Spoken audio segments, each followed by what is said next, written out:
Xin lương hết một chút nữa.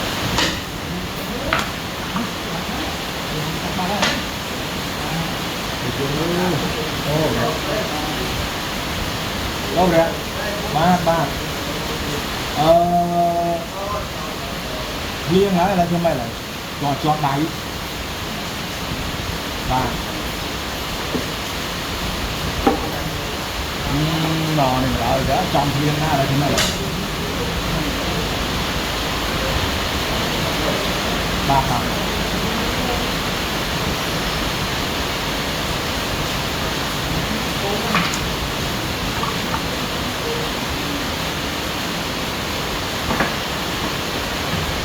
Thì còn trong 3/5 cái là của bác nó nhỏ này.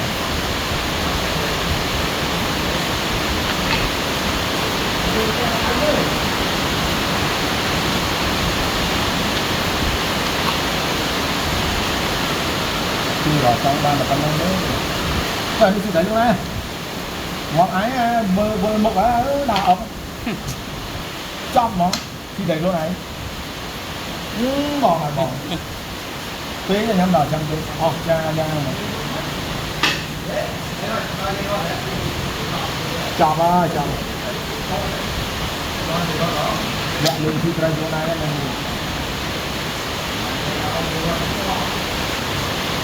Học cha nó hả?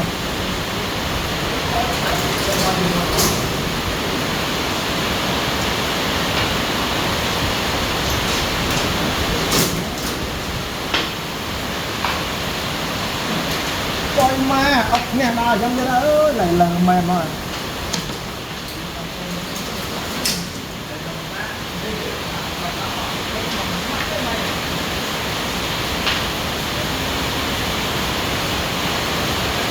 Này thì ơi, được cầm lo này.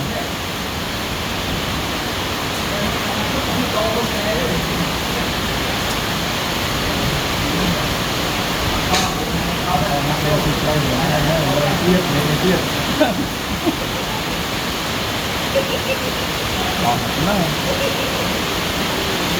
nên ấy lấy cái slot máy kia này. Nên ấy gì mà mua đó, đây đang mua ra nên phải ha. Thế rồi. Cái cầm mua ra đây này. Cái mình hai. Đây xin hết đây.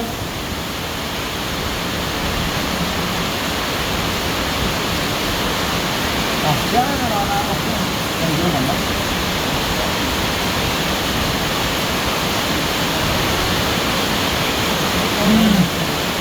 Còn đâu?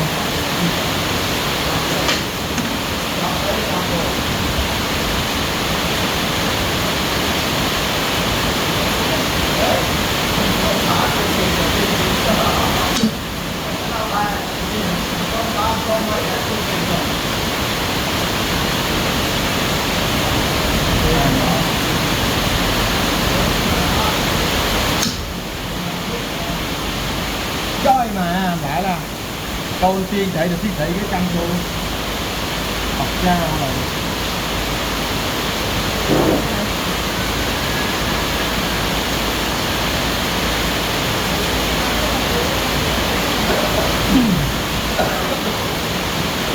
Dạ.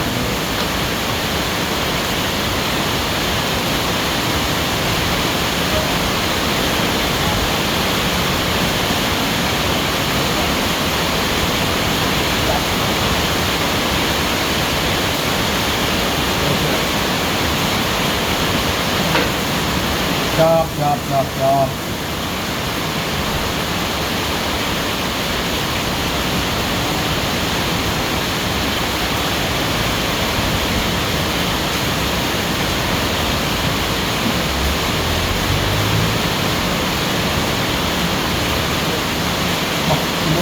mười thôi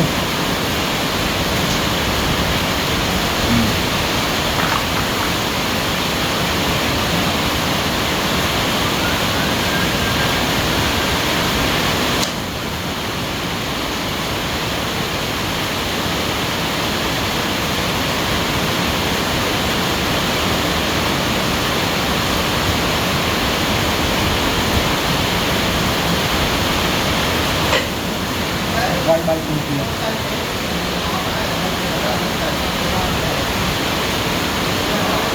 em nhỏ áo bài chút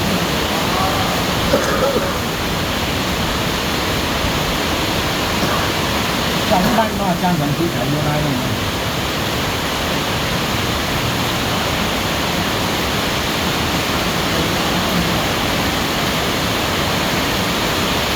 đây này ba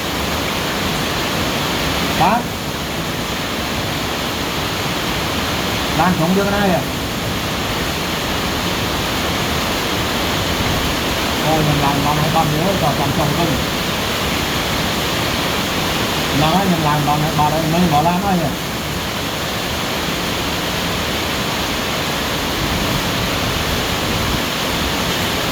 nhầm ồ ba đây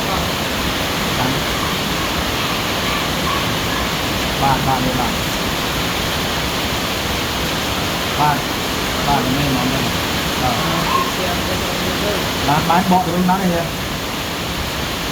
bọt đây là đi hai bọt đây là bên này ba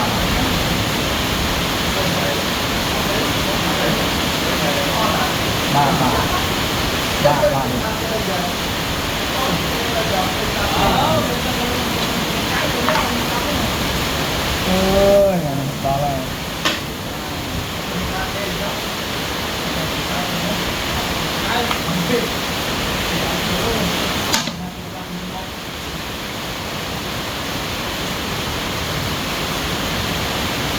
canh